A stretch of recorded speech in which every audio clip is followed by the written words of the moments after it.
Silicon ಸಿಟಿಯಲ್ಲಿ ಮಳೆ ಅವಾಂತರ ಒಂದ ಎರಡ ಇದೀಗ ಐಟಿ ಕಂಪನಿಗಳಿಗೆ ವರ್ಕ್ ಫ್ರಮ್ ಹೋಮ್ ಕೊಡಲಾಗಿದೆ. ನಗರದ ಬಹುತೇಕ ಕಡೆ ರಸ್ತೆಗಳು ಸಂಪೂರ್ಣವಾಗಿ ಜಲಾವೃತವಾಗಿರೋ ಹಿನ್ನೆಲೆಯಲ್ಲಿ ಕೆಲಸಕ್ಕೆ ಹೋಗಕ್ ಆಗ್ತಾ ಇಲ್ಲ.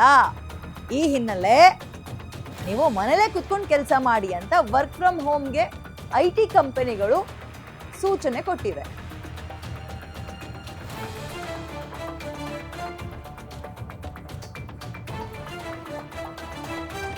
ನಗರದ ಬಹುತೇಕ ಕಡೆ ಗುಂಡಿ ಬಿದ್ದಿದೆ, ಗುಂಡಿಗಳಲ್ಲಿ ನೀರು ನಿಂತಿದೆ.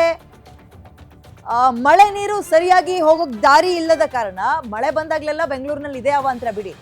ಆ ಬೆನ್ನಲ್ಲೇ ಈಗ ಐಟಿ ಕಂಪನಿಗಳು ಅವರ ಎಂಪ್ಲಾಯಿಗಳಿಗೆ ಏನ್ ಕೆಲಸ ಕೊಟ್ಟಿರೋದು ವರ್ಕ್ ಫ್ರಮ್ ಹೋಮ್, ಮನೇಲೆ ಕುತ್ಕೊಂಡು ಕೆಲಸ ಮಾಡಿ ಆಫೀಸಿಗೆ ಏನ್ ಬರೋದು ಬೇಡ ಅಂತ. ಯಾಕಪ್ಪ ಈ ಬದಲಾವಣೆ ಅಂದ್ರೆ ಮಳೆ ಬಂದಿದೆ. ಮಳೆ ಬಂದ ತಕ್ಷಣ ವರ್ಕ್ ಫ್ರಮ್ ಹೋಮ್ ಆದ್ರೆ ಬೆಂಗಳೂರು ಪರಿಸ್ಥಿತಿ ಹಂಗಿದೆ. ಯಾವ ಸರ್ಕಾರ ಬರ್ಲಿ, ಬೆಂಗಳೂರಿನಲ್ಲಿ ಮಳೆ ಬಂತು ಅಂದ್ರೆ ಜಲಪಾತಗಳಿಗೇನ್ ಕಡಿಮೆ ಇಲ್ಲ, ಈ ಹೊಳೆಗಳಿಗೇನ್ ಕಡಿಮೆ ಇಲ್ಲ, ಕೆರೆಗಳಿಗೇನ್ ಕಡಿಮೆ ಇಲ್ಲ. ಎಲ್ಲವೂ ನಾವು ಆ ಕ್ಷಣಕ್ಕೆ ನಿರ್ಮಾಣ ಆಗುವಂತಹ ಕೆರೆಗಳನ್ನ ಹೊಂಡಗಳನ್ನ ನೋಡ್ತೀವಿ. ನೋಡಿ, ಇಲ್ಲಿ ಆಳೆತ್ತರದ JCBನೇ ಮುಕ್ಕಾಲ್ ಭಾಗ ಮುಳುಗೋಗ್ಬಿಟ್ಟಿದೆ. ಅಲ್ಲಿ JCB ಪರಿಸ್ಥಿತಿಯೇ ಹಂಗಾದ್ರೆ ಇನ್ ಟೂ ವೀಲರ್ ಓಡಿಸೋರ್ ಕತೆ ಏನು, ಕಾರ್ಗಳಲ್ಲಿ ಹೋಗೋರ್ ಕತೆ ಏನು ಲೆಕ್ಕ ಹಾಕಿ. JCBಗೇನೆ ಆ ಕಡೆ ಈ ಕಡೆ ಅಲ್ಲಾಡೋ ತರ ಪರಿಸ್ಥಿತಿ. ಮಳೆ ನೀರು ಇವೆಲ್ಲವೂ ಎಲ್ಲೂ ಅಲ್ಲ, ಬೆಂಗಳೂರಿನಲ್ಲಿ ಪರಿಸ್ಥಿತಿ. ಮಳೆ ಒಂದ್ಸಲ ಬಂದೋದ್ರೆ ಹಿಂಗಿರುತ್ತೆ ನೋಡಿ ಅಂತ ಬೆಂಗಳೂರು ಪ್ರತಿ ಪ್ರತಿ ಪ್ರತಿ ಕಾಲದಲ್ಲೂ ಕೂಡ ತೋರಿಸುತ್ತೆ. ಮಳೆಗಾಲದಲ್ಲಿ ಇವೆನ್ನೆಲ್ಲ ಇದೀಗ ನೀವು ಮನೇಲೆ ಕುತ್ಕೊಂಡು ಕೆಲಸ ಮಾಡಿ, ಆಫೀಸಿಗೆ ಬರಕ್ ಆಗ್ಲಿಲ್ಲ, ರಸ್ತೆ ಹಾಳಾಗೋಗಿದ್ರೆ ಮನೇಲೆ ಕುತ್ಕೊಂಡು ಕೆಲಸ ಮಾಡಿ ಅಂತ ವರ್ಕ್ ಫ್ರಮ್ ಹೋಮ್ನ ಐಟಿ ಕಂಪನಿಗಳು ಕೊಟ್ಟಿವೆ. ಐಟಿ ಕಂಪನಿ ಕತೆ ಹಂಗೆ. ಉಳ್ದವ್ರದ್ದು ಹೆಂಗಪ್ಪ ಹಂಗಂದ್ರೆ ಹೆಂಗ್ ಬರಬೇಕು? ಅದೇ ಕೊಳಚೆ ನೀರಲ್ಲಿ ಅದೇ ಗುಂಡಿಲಿ ಎದ್ದು ಬಿದ್ದು ಬರಬೇಕಾ? ಕೆಲಸಕ್ಕೆ ಹೋಗೋಕೆ ಸಾಧ್ಯ ಆಗದ ಹಿನ್ನೆಲೆಯಲ್ಲಿ ವರ್ಕ್ ಫ್ರಮ್ ಹೋಮ್ ಕೊಟ್ಟಿದ್ದಾವಂತ ಐಟಿ ಕಂಪನಿಗಳು. ಅದೆಲ್ಲ ಇರ್ಲಿ ಬಿಡಿ ಒಂದ್ ಕಡೆ. ಮತ್ತೊಂದ್ ಕಡೆ ಬೆಂಗಳೂರಿನ ಪರಿಸ್ಥಿತಿ ನೋಡಿ, ಒಂದೊಂದು ಕಾಲೋನಿಲೂ ಕೂಡ ಆಳೆತ್ತರದ ನೀರು ಒಂದ್ ಕಡೆ, ಮತ್ತೊಂದ್ ಕಡೆ ರಸ್ತೆ ಮೇಲೂ ನೀರು. ತೀರಾ ಪರಿಸ್ಥಿತಿ ಸಿಲ್ಕ್ ಬೋರ್ಡ್ ಅಲ್ಲಿ ಹೆಂಗಿದೆ ಅಂದ್ರೆ JCB ಓಡಕ್ಕೂ ಅಂದ್ರೆ ಮುಂದಕ್ಕೆ ಹೋಗೋಕ್ಕೂ ಕೂಡ ಕಷ್ಟ ಆಗ್ತಾ ಇದೆ. ಮತ್ತೊಂದ್ ಕಡೆ ಈ ಬೋಟ್ಗಳನ್ನೆಲ್ಲ ಎಲ್ಲಿ ಬಳಸ್ತೀವಿ ಹೇಳಿ? ತೆಪ್ಪಗಳನ್ನೆಲ್ಲ ನೀರ್ ಜಾಸ್ತಿ ಇದೆ ಹೊಳೆಯಲ್ಲಿ ಕೆರೆಯಲ್ಲಿ ಬಳಸ್ತೀವಿ. ರೋಡ್ನಲ್ಲೂ ಕೂಡ ತೆಪ್ಪ ಓಡಿಸೋ ಪರಿಸ್ಥಿತಿ, ಬೋಟ್ನ ಓಡಿಸುವಂತಹ ಪರಿಸ್ಥಿತಿ ಬಂದಿದೆ ಅಂದ್ರೆ ಬೆಂಗಳೂರಿನಲ್ಲಿ. ಅದು ಕೂಡ ಜಸ್ಟ್ ಒಂದು ದಿನದ ಮಳೆಗೆ ಬೈಬೇಕು ಹೆಚ್ಚಾಗಿ ಮಳೆ ಬಂತು ಅಂತ, ಅಥವಾ ರಸ್ತೆಗಳನ್ನು ಈ ರೀತಿಯಾಗಿ ಅಧ್ವಾನ ಮಾಡಿಟ್ಟಿದ್ದಾರೆ ಅಂತ ನಮ್ಮ ಲೀಡರ್ಸ್ಗಳಿಗೆ ಅನ್ಬೇಕೋ ಗೊತ್ತಿಲ್ಲ. ಇಬ್ರು ಕಾಂಪಿಟೇಷನ್ಗೆ ಬಿದ್ದುಬಿಟ್ಟಿದ್ದಾರೆ. ಸಫರ್ ಪಡ್ತಾ ಇರೋದು ಯಾರು? ಜನರು.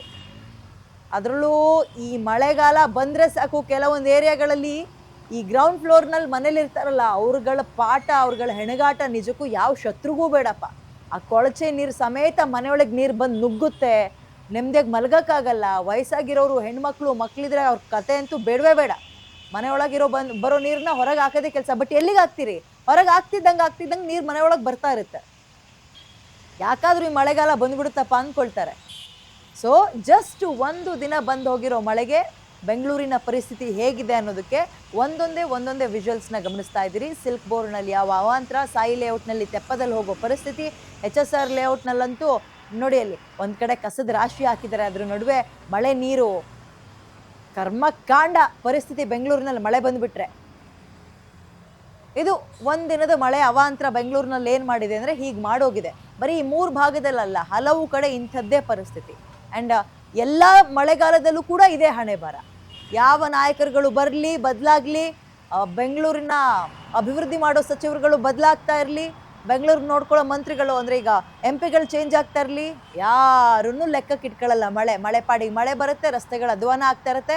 ಬಟ್ ಲೀಡರ್ಸ್ಗಳು ಬಂದ ಪುಟ್ಟ ಹೋದ ಪುಟ್ಟ ಅಂತ ಅವ್ರ ಅಧಿಕಾರ ಮುಗಿಯೋ ತನಕ ಇರ್ತಾರೆ, ಮುಗಿಸ್ಕೊಂಡು ಹೋಗ್ತಾರೆ. ಸಫರ್ ಪಡ್ತಾ ಇರೋದು ನಾವುಗಳು, ಜನಸಾಮಾನ್ಯರು. ಆ ಕೊಳಚೆ ನೀರಲ್ಲಿ ಆ ಕರ್ಮ.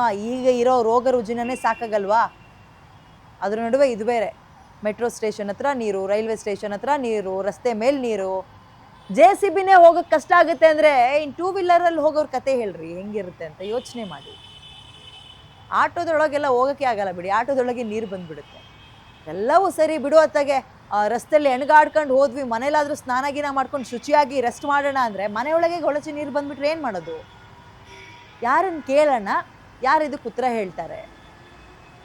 ಅರಣ್ಯ ರೋದನ ಬೆಂಗಳೂರಿನಲ್ಲಿ ಮಳೆ ಬಂದ್ಬಿಟ್ರಂತೂ ಸುಮ್ಮನೆ ಕಾಡಲ್ಲಿ ನಿಂತ್ಕೊಂಡು ಕಿರ್ಚ್ಕೋಬೇಕು, ಯಾರಿಗೂ ಕೇಳಿಸಲ್ಲ. ಈ ಪರಿಪಾಟಲು ಇವತ್ತು ನೆನ್ನೆದ ಖಂಡಿತವಾಗ್ಲೂ ಇಲ್ಲ. ಹಲವಾರು ವರ್ಷಗಳಿಂದ ಇದೇ ಸಮಸ್ಯೆ ಆಗ್ತಿದೆ. ಕಾರಣ ರಾಜಕಾಲುವೆ ಮುಚ್ಚೋದು, ಐಷಾರಾಮಿ ಬಂಗ್ಲೆಗಳನ್ನು ಕಟ್ಕೊಂಡಿದ್ದಾರೆ. ನೀರು ಎಲ್ಲಿಗೆ ಹೋಗುತ್ತೆ? ಇದ್ಬದ್ ಕೆರೆನೆಲ್ಲ ಸ್ಟೇಡಿಯಂ ಮಾಡು, ಮನೆ ಕಟ್ಟು, ಸ್ವಂತ ದುಡ್ಡು ಮಾಡ್ಕೊಂಡು ಜಮಾಯಿಸು. ನೀರು ಎಲ್ಲಿಗೆ ಹೋಗುತ್ತೆ ಮತ್ತೆ? ಮಳೆನ ಹೇಗೆ ದೂಷಿಸೋಣ? ಮಾಡ್ತಿರೋದು ನಾವು, ಅಂದ್ರೆ ಮಾಡ್ಕೊಂಡಿರೋದು ನಾವುಗಳು. ಈಗ ಮಳೆ ಬಂದ್ಮೇಲೆ ನೀರು ಹೋಗಕ್ಕೆ ಜಾಗ ಇರಬೇಕಲ್ಲಪ್ಪ. ಎಲ್ಲಿ ಹೋಗುತ್ತೆ? ರಸ್ತೆ ಮೇಲೆ ನಿಂತ್ಕೋಬೇಕು. ಹೋಗಕ್ಕೆ ಜಾಗ ಇದ್ದಿದ್ರೆ ಹೋಗ್ತಾ ಇತ್ತು. ಹಳ್ಳಿ ಕಡೆ ಕೆಟ್ಟೋಯ್ತಾ? ಮಣ್ಣು ನೀರು ಇರ್ಕೊಳ್ಳುತ್ತೆ ಅನ್ನಕ್ಕೆ ಎಲ್ಲ ಕಡೆ ಕಾಂಕ್ರೀಟು, ಟಾರ್ ರೋಡು, ಎಲ್ಲಾದ್ರೂ ಒಂದ್ ಕಡೆ ಹೋಗ್ಬೇಕಲ್ಲ.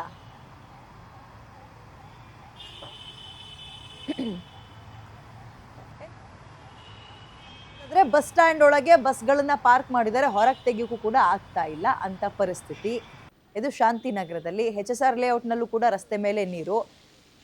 HSR ಲೇಔಟ್ನ ಎರಡು ಕಡೆ ಚಿತ್ರಣವನ್ನ ನೋಡ್ತಾ ಇದ್ದೀರಿ. ಜನ ಅಂತೂ ಪಡಬಾರ್ದು ಕಷ್ಟವನ್ನು ಪಡ್ತಾ ಇದ್ದಾರೆ. ಏನು ಶಾಂತಿನಗರದಲ್ಲಿ ಬಸ್ ಸ್ಟ್ಯಾಂಡ್ ಒಳಗೆ ನೋಡಿದ್ರೆ ಯಾರು ಬಸ್ ಹತ್ತಕ್ಕಾಗಲ್ಲ ಬಿಡಿ, ಅದ್ರೊಳಗೆ ಹೋಗಿ ಮೊಣಕಾಲು ಉದ್ದ